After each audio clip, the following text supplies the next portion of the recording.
on din, girl.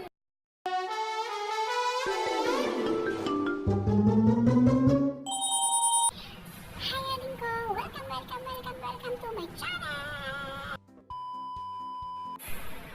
Sabi nila, bobo daw ako sa math. Sabi ko naman, mas bobo yung math. Problema niya, pinapasolve sa akin. Pati ex niya, pinapakain. Move on din, girl. Move on din, girl. Minsan gusto kong regaluhan ng calculator yung tindera sa may amin.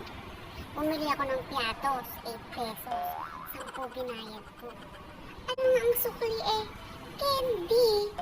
Hindi marunong magbilang. Tuturuan ko kayo paano magbasa.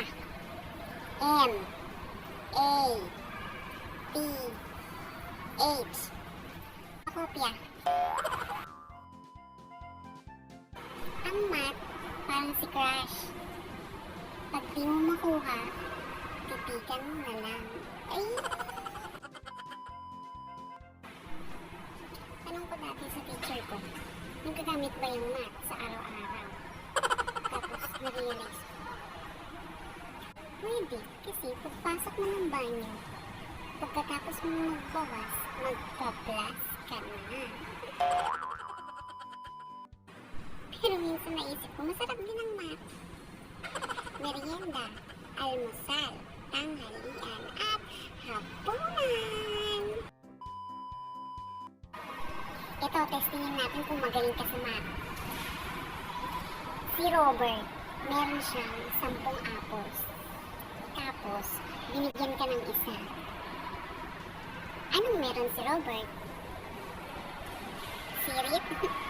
Kadamutan. 10 apple, isa lang binigay. Mabulunan ka sana. I-solve niyo na lahat ng problem sa math. Ito lang gusto kong gawin dyan. Magbilang ng pera!